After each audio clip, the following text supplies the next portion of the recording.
Good morning बच्चों। आज हम कॉम पढ़ने जा रहे हैं, हिंदी कॉम का टॉपिक।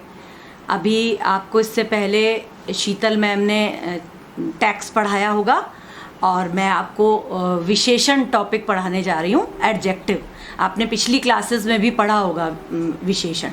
तो चलिए स्टार्ट करते हैं विशेषण पढ़ना। उससे पहले मैं आपको बता दूँ, आपके हाथ में पेंसिल होनी चाहिए। आपकी कॉम की बुक में पेज नंबर 153 खुला हुआ होना चाहिए।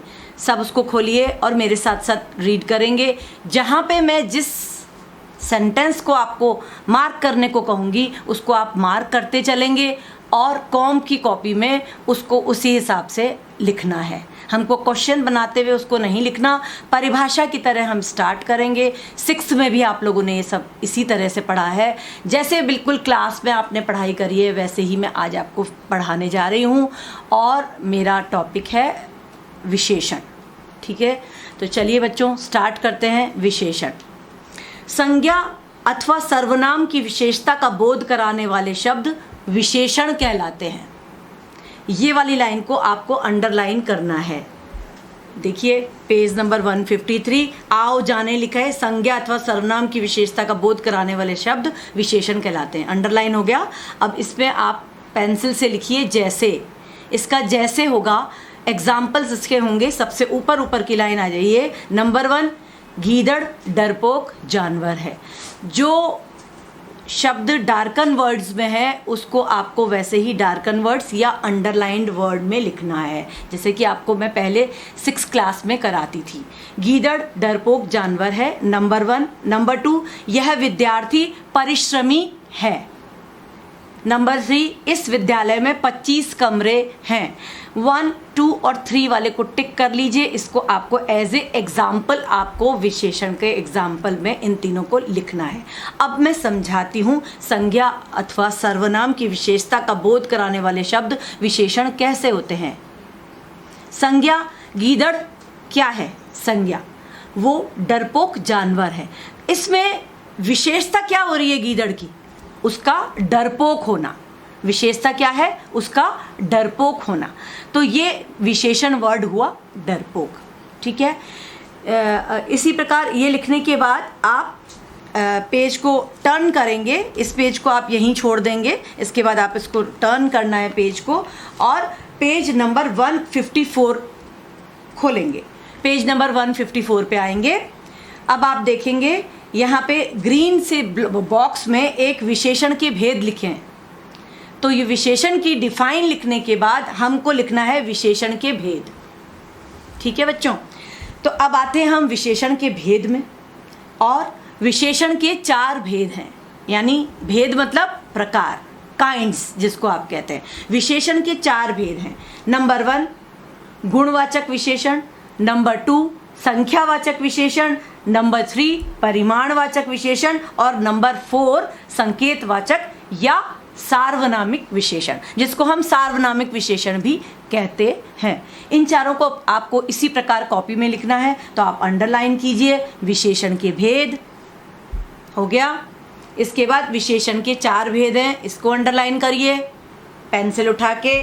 विशेषण के 4 भेद हैं। फिर नंबर 1, नंबर 2, नंबर 3 और नंबर 4 संकेतवाचक विशेषण। ठीक है। ये लिखने के बाद आपको मैं समझाती हूँ कि पहला है गुणवाचक विशेषण। सबसे पहला काइंड क्या है? गुणवाचक विशेषण। गुणवाचक विशेषण के अंतर्गत आते हैं, इसको हम अंडरलाइन करेंगे इसके डिफाइन को। जो विशेषण किसी संज्ञा अथवा सर्वनाम के गुण, दोष, रूप, रंग, आकार, स्थान, काल, स्वाद, दिशा आदि का बोध कराए वह गुणवाचक विशेषण है। जैसे नीला घोड़ा आदि। इसको आपको अंडरलाइन करना है, यानी ये डिफाइन, गुणवाचक विशेषण की ये डिफाइन आपको लिखनी है अपनी कॉम कॉपी में। इतना समझ में आया? अब इसको मैं समझाती भी जाऊंगी। पहले आपको वो पॉइंट्स बता दूं, उसमें आपको कहाँ कहाँ क्या क्या लिखना है। इसके साथ ही जैसे नीला घोड़ा करने के बाद आप इसमें आएंगे क पे, देखेंगे गुण दोष। तो ऐसे ही आपको क डालना है, गुण दोष लिखना है और इसका सच्चा, झूठा, ईमानदार, बेईमान, बस ये 4 वर्ड लिखने के बाद आप इसमें आगे ऐड करेंगे आदि। यानी ये 4 वर्ड ही लिखना है, बाकी सब आप किताब में पढ़ लीजिएगा, कॉपी में सारे उतारने की आवश्यकता नहीं है। समझ में आ गया। इसके बाद आप आते हैं ख, रंग और रूप पे। रंग रूप में काला, सफ़ेद, नीला, पीला आदि, यहीं तक लिखना है, आगे नहीं लिखना है। उसको अंडरलाइन कर लीजिए, उसके आगे लगा लीजिए आदि, आदि करके छोड़ दीजिए। प्रत्येक लाइन के बाद आपको एक एक लाइन छोड़ते हुए इनके एक एक टॉपिक लिखने। ग, आकार प्रकार, देखिए ग इसमें किताब में लिखा है पेज नंबर 154। आकार प्रकार, आकार प्रकार में छोटा, बड़ा, गोल, चौड़ा, लंबा आदि, ये सब क्या होते हैं? गुणवाचक विशेषण।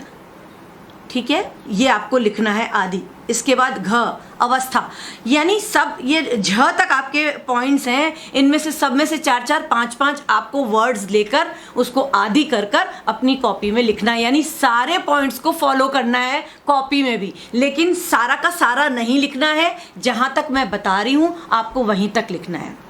इसके बाद मैं इसको समझाऊंगी। घ है अवस्था, तरुण, युवा, प्रौढ़, बूढ़ा, सूखा, ये सारी अवस्थाएं जो होती हैं। और उसके आगे लिखिए आप आदि, आदि लिखिए, विशेषण के वेद में ये आप आ जाएगा आदि। इसके बाद ड, देश काल, प्राचीन, प्राचीन काल में ऐसा हुआ करता था, आधुनिक काल में ऐसा, ये सारे गुणवाचक विशेषण हैं बच्चों। आधुनिक, दैनिक, वार्षिक, ऐतिहासिक, बस ऐतिहासिक वर्ड यानी 1 2 3 4 5 ऐतिहासिक तक आदि लगाएंगे। इसको लगा लिया आपने, देश काल। ठीक है, इसके बाद आता च, गंध, गंध मतलब स्मेल, उसमें गंधहीन, सुगंधित, दुर्गंधपूर्ण, खुशबूदार आदि। इसके बाद आदि का प्रयोग करेंगे आप। छ, स्वाद, स्वाद में मीठा, खट्टा, कड़वा, फीका, कसैला आदि, जितने लिखे हैं इसमें ये सारे के सारे आपको ले लेने हैं, आदि कर देंगे। इसके बाद समझ में आ रहा है आपको। इसके बाद ज पॉइंट को लेंगे, दशा, नया, पुराना, स्वस्थ, बीमार आदि, ये ले लिया आपने, आदि कर लिया। इसके बाद झ है दिशा। ठीक है, दिशा पूर्वी, पश्चिमी, उत्तरी, दक्षिणी, बाहरी, भीतरी, जिसमें भी आप किसी भी दिशा का बोध करा रहे हैं वो सारे शब्द आपके गुणवाचक विशेषण के अंदर आएंगे बच्चों। आदि करके इसको भी पूरा का पूरा लिखना है। अब मैं आपको ये समझा रही हूँ, अभी तो मैंने आपको लिखाया कि आपको क्या क्या लिखना है। अब गुणवाचक विशेषण क्या है, जैसे कि इसकी डिफाइन से आपने देखा बच्चों कि जो विशेषण किसी संज्ञा या सर्वनाम के गुण, दोष, रंग, रूप, ये जितने पॉइंट्स हैं उनको बताता है, वो गुणवाचक विशेषण है। उसकी क्वालिटी का पता चलता है उसमें। ठीक है, तो कोई सच्चा होता है, झूठा होता है, ईमानदार होता है, ये उसके गुणों में आता है। चाहे गुण अच्छा हो चाहे गुण बुरा हो, वो सारा गुण और दोष जो होते हैं वो गुणवाचक विशेषण के अंतर्गत आते हैं। इसी प्रकार रंग रूप, कोई भी काला, सफ़ेद, पीला, गुलाबी रंग है, गेहुआ रंग है, किसी भी प्रकार के रंग जो होते हैं वो आपके रंग रूप के अंतर्गत आते हैं, यानी कि गुणवाचक विशेषण के अंतर्गत आते हैं। उसकी क्वालिटी बता रहा है। इसी प्रकार है आकार प्रकार, कोई छोटा है, कोई मोटा है, बालक लंबा है, चौड़ा है ना, ये सारे चीज़ें क्या होती हैं, ठिगना है, बहुत बड़ा है, और बिल्कुल छोटा है, बिल्कुल सूक्ष्म है, तिकोना है, निकोना है, इस तरह से जो ये वर्ड्स होते हैं जो आकार प्रकार शेप के बारे में बताते हैं वो भी गुणवाचक विशेषण के अंतर्गत आते हैं। अवस्था, कोई भी अवस्था, चाहे वो युवा है, चाहे वो तरुण है, या बूढ़ा है, या वो सूख गया है, या बिल्कुल बचपन, उसका बचपन है, शैशव है उसका, ये सारी अवस्थाएं जो होती है ना बच्चों वो आपकी गुणवाचक विशेषण के अंतर्गत आती हैं। अब है देशकाल। देशकाल जैसे प्राचीन काल में और आधुनिक काल में ये हुआ करता था, है ना, जैसे रूसी, अंतर्राष्ट्रीय है, ये सारी जो चीज़ें होती हैं वो देशकाल के अंतर्गत आती हैं, यानी अगेन गुणवाचक विशेषण के ही। ये गुणवाचक विशेषण में इतने पॉइंट आते हैं बच्चों, ये इन सब के एक एक दो दो एक एक एग्जाम्पल आपको उसमें एग्ज़ाम में लिखने होते हैं। ठीक है, आगे चलते हैं। गंध, गंध मतलब स्मेल किसी भी तरह की, जैसे बुरी स्मेल यानी दुर्गंध आ रही है और बहुत अच्छी स्मेल आ रही है, सुगंधित, ये सब स्मेल से जो है खुशबूदार है, सुवासित, चारों तरफ का वातावरण सुवासित हो गया। सुवासित जो शब्द है बच्चों वो गंध यानी गुणवाचक विशेषण के अंतर्गत आता है। स्वाद, किसी भी तरह का स्वाद आप लेते हैं, खाना खा रहे हैं, आम खाया, अब आम बहुत मीठा है, आम मीठा था, मीठा होना उसकी विशेषता हो गई, तो ये विशेषता किसके अंतर, कौन से गुणवाचक के, स्वाद में आई, स्वाद के गुणवाचक विशेषण के अंतर्गत। खट्टा है, मीठा है, कड़वा है, कसैला है, फीका है, ये सारी चीज़ें विशेषण के गुणवाचक विशेषण के अंतर्गत आती है बच्चों। आगे है दशा, किसी भी तरह की स्थिति, दशा का मतलब स्थिति, पोजीशन, किस पोजीशन में, स्कूटर पुराना है तो पुराना होना उसकी विशेषता हो गई, ठीक है, ये उसकी दशा हुई। वह आदमी स्वस्थ है, तो वो आदमी अगर स्वस्थ है तो वो कैसा आदमी है, स्वस्थ, तो पोजीशन उसकी हुई स्वस्थ, स्थिति कैसी हुई, स्वस्थ, तो ये गुणवाचक दशा का एक एग्जाम्पल है। इसके बाद हम आगे चलते हैं पॉइंट पे। दिशा, दिशा पूर्वी, पश्चिमी, उत्तरी, दक्षिणी, ईशान कोण आप बोलते हैं, वो सब दिशा के अंतर्गत आता है। इस प्रकार इन सारे पॉइंट को लेते हुए आपका गुणवाचक विशेषण समाप्त होता है। नंबर 2, विशेषण का दूसरा प्रकार है संख्यावाचक विशेषण। देखिए बच्चों, जिस प्रकार संख्या, संख्या मतलब कोई भी नंबर, जिसमें आपका नंबर का पता चल रहा है, जो विशेषण शब्द किसी संज्ञा अथवा सर्वनाम की संख्या संबंधी विशेषताओं का बोध कराएं, बोध मतलब ज्ञान कराएं, उसके बारे में बताएं, उसे हम संख्यावाचक विशेषण कहते हैं। इसको आप अंडरलाइन करेंगे। जो विशेषण संख्यावाचक विशेषण कहते हैं तक, जैसे, जैसे में नंबर 1 को आप टिक करेंगे। सर्कस में 4 बंदर दिखाए गए, 4 क्या है यहाँ, संख्या, तो ये 4 जो हुई ये संख्यावाचक विशेषण है। डेंगू में अनेक रोगी भारत, डेंगू के अनेक रोगी भारत में मिले, इसको भी अंडरलाइन लगा लीजिए। जैसे स्वाइन फ्लू, आजकल क्या चल रहा है अपना, कोविड-19, कोविड के 3 लाख से भी ज़्यादा रोगी भारतवर्ष में हो गए हैं। तो 3 लाख ये क्या है, संख्या है, तो संख्यावाचक विशेषण के अंतर्गत आता है ये 2 को आप 1 अ और ब को राइट लगा लीजिए, यानी इसको भी आपको कॉपी में लिखना है। पेज नंबर 155 पे आइए। अब संख्यावाचक विशेषण के भी बच्चों 2 भेद होते हैं, एक तो निश्चित संख्यावाचक और एक अनिश्चित संख्यावाचक। इसको आपको ऐसे ही लिखना है, निश्चित संख्यावाचक और अनिश्चित संख्यावाचक। निश्चित संख्यावाचक लिख लेंगे आप, उसको अंडरलाइन करेंगे, ख अनिश्चित संख्या, इसके परिभाषाएं हमको नहीं लिखनी है। निश्चित संख्यावाचक और अनिश्चित संख्यावाचक की परिभाषा हमको नहीं लिखनी है, ठीक है। जैसे आपको पक्का पता है इस पेड़ में 4 फल लगे हैं, तो आपको निश्चित पता है कि इस पेड़ में 4 ही फल हैं, तो ये निश्चित वाचक हो गई। और जिसमें आपको संख्या का पता नहीं है, आपने लिखा इस पेड़ में अनेक आम थे, अब अनेक जो हो गए आपको पता नहीं है, संख्या तो है वो अनेक संख्या में आता है, लेकिन कितनी है, अनिश्चयवाचक। तो ये निश्चयवाचक और अनिश्चयवाचक है। लेकिन मैं फिर बता रही हूँ, इसके सिर्फ जो संख्यावाचक विशेषण के जो 2 भेद हैं आपको वो खाली मेंशन करने हैं। पहला निश्चितवाचक पे राइट लगाइए, दूसरा अनिश्चितवाचक संख्यावाचक पे, किंतु इसके डिफाइन हमें नहीं लिखनी। आगे चलते हैं, तीसरे पॉइंट पे नीचे की तरफ आएंगे, पेज नंबर 155 पे ही। परिमाणवाचक विशेषण, आपने पहले भी परिमाण पढ़ा था। परिमाण का मतलब होता है बच्चों माप तोल, नापना और तोलना, ठीक है। तो जिन विशेषण शब्दों में माप तोल संबंधी विशेषताओं का बोध हो, यानी पता चले, जिससे पता चले नापा जा रहा है, तोला जा रहा है, जिन बातों से, जिन शब्दों से, वो यहाँ पे परिमाणवाचक में आएंगे, उन्हें परिमाणवाचक विशेषण कहते हैं। जैसे अ को टिक करिए, थोड़ा मक्खन खा लीजिए, थोड़ा सा मक्खन, थोड़ा आपने उसकी थोड़ी सी क्वांटिटी है, थोड़ा मक्खन खा लीजिए। यहाँ पे थोड़ा मक्खन खा लीजिए को आप अंडरलाइन कर देंगे। और ब, माँ ने 4 किलो दूध से खीर बनाई, इसको भी आप अंडरलाइन कर लीजिए। इसमें 2 ही एग्जाम्पल लिख रहे हैं, अ और ब आपको लिखने हैं, इसको सीधे के सीधे आप अंडरलाइन कर लेंगे, कॉपी में ऐसा ही उतरेगा। और जैसे ही कॉपी में ये वाला ऑप्शन खत्म होता है परिमाणवाचक, तो अगेन आप 2 लाइन छोड़ेंगे और फिर 2 लाइन छोड़ने के बाद नंबर 4 का पॉइंट डालेंगे। मेरी बात समझ में आ रही है?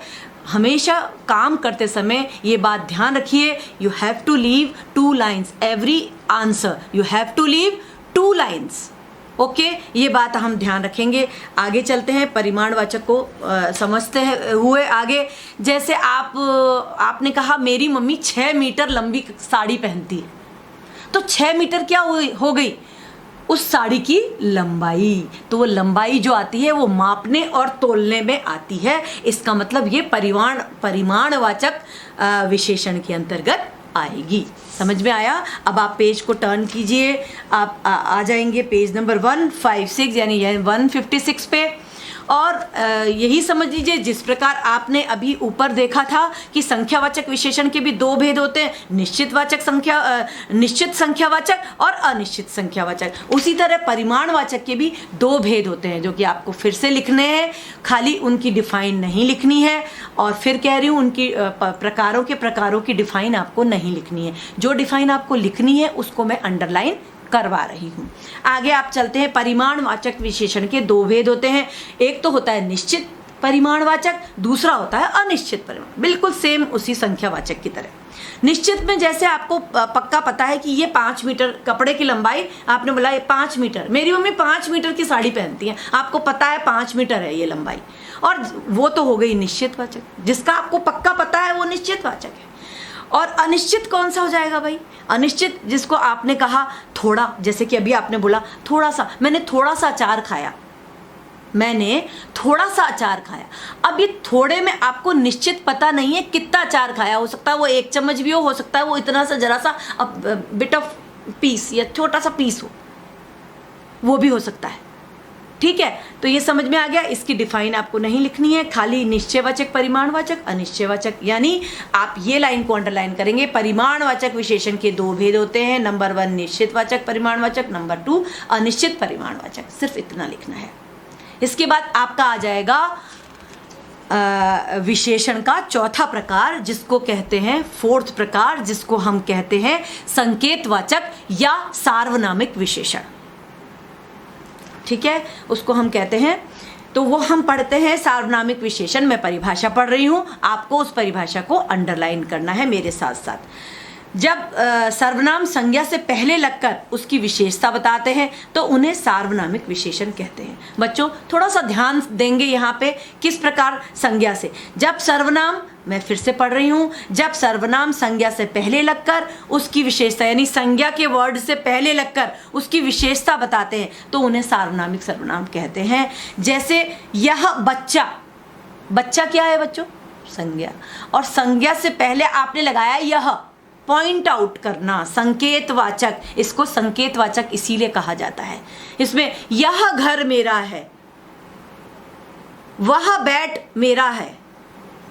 ठीक है, इस प्रकार यह और वह का जब आप प्रयोग करते हैं तो वो आपका संकेतवाचक विशेषण यानी सार्वनामिक विशेषण कहलाता है। अब सार्वनामिक विशेषण में एक चीज और होती है कि वो संज्ञा शब्दों के पहले आता है। सार्वनामिक विशेषण पहले, उसमें उसके आगे संज्ञा का होना है अनिवार्य होता है, उसके पहले वो वर्ड लगाया जाएगा। जैसे कि मैंने अभी बताया कि उस पुस्तक को यहाँ ले आइए, मैंने बोला उस पुस्तक को यहाँ ले आइए। आप इसको अंडरलाइन कर लेंगे। अ और ब को आपको लिखना है, दोनों को अंडरलाइन कर लीजिए। कॉपी में आप दोनों एग्जाम्पल उतारेंगे। इसी को मैं समझा रही हूँ फिर से आपको। उस पुस्तक का मतलब है उस, आपने संकेत किया, उस इशारा किया, पुस्तक फिर यहाँ पे क्या हो गई? संज्ञा हो गई। तो इस प्रकार उस पुस्तक को यहाँ ले आइए सार्वनामिक विशेषण होता है। बच्चों इसके आगे ही आप देखेंगे कि सर्वनाम तथा सार्वनामिक विशेषण में अंतर क्या है। ये एक क्वेश्चन आपको आ सकता है क्या कि सर्वनाम तथा सार्वनामिक विशेषण में अंतर बताइए। तो खाली इसमें सर्वनाम तथा सार्वनामिक विशेषण में अंतर तो लिखा है, आगे आप ऐड कर लीजिए बताइए। इसको एक नया क्वेश्चन बना लीजिएगा बच्चों, और आपको ये समझ में आ जाएगा। ध्यान से पढ़िए। जो शब्द संज्ञा के स्थान पर प्रयुक्त होते हैं वो तो सर्वनाम कहलाते हैं, ये तो आपको पता ही है। यदि इन सर्वनाम शब्दों का प्रयोग संज्ञा से पहले होता है तो संज्ञा के विशेषण के रूप में प्रयुक्त होने के कारण ये सार्वनामिक विशेषण कहलाते हैं। जैसे एग्जाम्पल आप इसको लिखेंगे, इसकी आपको डिफाइन भी लिखनी है पूरी, इसको अंडरलाइन कर लीजिए पूरी की पूरी को, यहाँ तक जैसे तक कर लेंगे आप, ठीक है। इसको पेंसिल से करेंगे, फिर डालेंगे नंबर 1। नंबर 1, यह लड़की सुंदर है। लड़की क्या हो गई? संज्ञा। उसके आगे आपने क्या लगाया? यह, यानी सार्वनामिक विशेषण। तो यहाँ पे यह लगते ही संकेतवाचक हो गया, तो यह लड़की संज्ञा, सुंदर है, विशेषता हो गई सुंदर होना उसका, तो यह वर्ड क्या हो गया? सार्वनामिक विशेषण। दूसरा, यह सुंदर है। अब इसमें अगर लड़की नहीं है, खाली लिखा है यह सुंदर है, तो वह सर्वनाम है। यह तो उसमें है ही, लेकिन उसमें सुंदर है तो वो सिंपल सर्वनाम है, उसमें सार्वनामिक विशेषण का प्रयोग नहीं किया गया है, क्योंकि उसके आगे कोई भी संज्ञा का प्रयोग हमने नहीं किया है। आशा है आपको ये समझ में आ गया होगा। बहुत ध्यान से करेंगे। इसके 1 2 3 4 चारों एग्जाम्पल्स आपको लिखने हैं। इसको अंडरलाइन कर लीजिए, 1 2 3 4 चारों। अब इसको खाली इसमें नीचे विशेष में एक टिप्पणी दी गई है, वो सिर्फ आपको पढ़नी है, उसको आपको लिखना नहीं है। सर्वनाम की मूल पहचान यह है कि उसके स्थान पर कोई संज्ञा शब्द तो प्रयुक्त हो सकता है, लेकिन विशेषण नहीं हो सकता, विशेषण पहले नहीं आएगा। जबकि सार्वनामिक विशेषण के स्थान पर कोई विशेषण शब्द ही प्रयोग हो सकता है, सर्वनाम नहीं, ठीक है। सार्वनामिक विशेषण में विशेषण तो आ सकता है, लेकिन सर्वनाम नहीं आएगा। विशेषणों की तुलना हमने इस प्रकार हमने देखा, आपने सार्वनामिक विशेषण को समझा। अब हम नया टॉपिक हमारा आ रहा है विशेषण की तुलना। विशेषण की तुलना क्या है? तुलना की दृष्टि से विशेषण की 3 अवस्थाएं होती हैं बच्चा। जब हम किसी को तुलना करते हैं, उसको आपस में उसको कंपैरिजन करते हैं, तो उस कंपैरिजन में उसकी 3 अवस्थाएं बताई गई हैं विशेषण की। मूलावस्था, उत्तरावस्था, उत्तमावस्था। मूलावस्था, उत्तरावस्था, उत्तमावस्था। उनको कैसे पहचानेंगे? शब्दों से उत्तरावस्था और मूलावस्था कैसे बनाएंगे, वो प्रयोग मैं आपको साथ साथ बताती जाती हूँ। आपको कहाँ पे अंडरलाइन करना है वो मैंने आपको बताया है, पहले आप करिए। तुलना की दृष्टि से विशेषण की 3 अवस्थाएं होती हैं, इसको अंडरलाइन करिए। हो गया। आगे क मूलावस्था, उत्तरावस्था, उत्तमावस्था, तीनों को टिक कर लीजिए। ये तीनों एक एक लाइन पे आपको लिखने हैं। इसके बाद आप नंबर 1 पे आते हैं, मूलावस्था। मूलावस्था क्या होती है? जब विशेषण द्वारा मात्र गुण या दोष को प्रकट किया जाए, किसी दूसरे से उसकी तुलना ना की जाए, वहां पे होती है। जैसे जतिन बुद्धिमान है, इसको मूलावस्था लिख लेंगे। उत्तरावस्था, जब विशेषण द्वारा 2 तुलना में एक को अच्छा या बुरा बताया जाए, जैसे जतिन नितिन से बुद्धिमान है। अभी तो खाली हमने देखा था मूलावस्था में, बच्चों सुनिए, आपने क्या देखा? जतिन बुद्धिमान है ना। जतिन की तुलना किसी से नहीं की गई है। लेकिन उत्तरावस्था में मैंने क्या बोला? जतिन नितिन से बुद्धिमान है, तो मैंने तुलना की, तो ये होती है उत्तरावस्था। आगे समझ में? इसको भी लाइन कर लेंगे। जब विशेषण द्वारा 2 की तुलना में एक को अच्छा या बुरा बताया जाए, जैसे जतिन नितिन से बुद्धिमान है। अब तीसरा आता है बच्चों उत्तमावस्था। उत्तमावस्था कौन सी अवस्था होती है? जब विशेषण के द्वारा, अंडरलाइन करेंगे, कि द्वारा एक की अनेक से तुलना करके उसे सबसे अच्छा अथवा बुरा कहा जाए। जैसे जतिन सबसे अधिक बुद्धिमान है, सबसे अधिक, है ना। ये डिग्रीज होती हैं, आप इंग्लिश में भी पढ़ते होंगे, है ना। ये अवस्थाएं जो होती हैं इंग्लिश वाली, डिग्रीज हैं ये। तो जो सबसे अच्छा है तो वो उत्तमावस्था, वो कहलाती है उत्तमावस्था। तो इस प्रकार मूलावस्था, उत्तरावस्था और उत्तमावस्था 3 प्रकार के विशेषणों की तुलना की जाती है। ठीक है बच्चों, समझ में आ गया। अब देखिए बच्चे, इसको बनाने का बहुत इजी तरीका है। जैसे एक वर्ड को मैंने दिया उच्च, उच्च मतलब ऊंचा। अब उच्च को मैंने उत्तरावस्था में लिखा, तो मैंने कहा उच्चतर, तर लगा दिया उसमें। जब हमको उत्तरावस्था बनानी होती है बच्चों, तब उसमें हम तर का प्रयोग करते हैं, ठीक है। और उच्च, उच्चतर और सबसे उच्चतम, जो 3rd डिग्री आपकी होती है, उसमें तम शब्द का प्रयोग होता है। त और म, तम, यानी उच्चतम। हमने वर्ड दिया उच्च, उच्चतर, उच्चतम। इसी तरह मैंने वर्ड दिया महान, महत्तर, महत्तम। आ रहा है समझ में? ये आपकी एक सारणी दी हुई है, इसको आपको लिख लीजिए ऊपर, याद करें। इसको आपको याद करने, इनमें से कोई भी वर्ड की डिग्रीज आपको बनानी आ जाएंगी। इसी प्रकार हिंदी के अतिरिक्त उर्दू के भी फारसी तुलनात्मक प्रत्यय भी होते हैं, वो किस मूलावस्था होती है। जैसे वर्ड मैंने दिया बद, ब और द, बद, बद, बदतर, बदतरीन, उसमें तर और रीन लगता है क्योंकि उसमें कोई हिंदी का नियम नहीं आता है, इसलिए कम, कमतर, कमतरीन, उसमें रीन लगेगा, तर और तर भी लगता है और तम भी लगता है। फारसी के शब्दों के लिए कोई वो नहीं आती है, एक्सेप्शन वर्ड्स हैं, आप इनको ऐसे ही इसी प्रकार याद कर लेंगे, 2 ही हैं, ज़्यादा नहीं है आपके कोर्स में। समझ में आ गया आपको? अब आगे चलते हैं हम, और चल के हम लोग आते हैं पेज नंबर 158। अब बच्चा आपको लिखना तो यहीं तक है, लिखना यहीं तक था जो मैंने अंडरलाइन लगाई है आपको, है ना। तो अब ये तो आपका खाली मैंने बताया आपको विशेषण किसे कहते हैं, ठीक है बच्चों। अब आप वापस से पेज नंबर 153 पे आएंगे, स्टार्टिंग वाले पेज पे आ जाइए। उसमें आप देखेंगे ब्लू ब्लॉक बना हुआ होगा, उसमें लिखा होगा विशेष्य तथा विशेषण। तो आपका ये नेक्स्ट टॉपिक यही होगा। इसको टॉपिक नंबर, परिभाषा नंबर 2 डाल लें या परिभाषा लिख लें। इसकी परिभाषा जो हिंदी ब्लॉक में दी गई है कि विशेष्य क्या होता है और विशेषण क्या होता है, इन दोनों में क्या अंतर है, ऐसे भी क्वेश्चन पूछा जा सकता है कि विशेषण तथा विशेष्य में अंतर समझाइए और उदाहरण दें।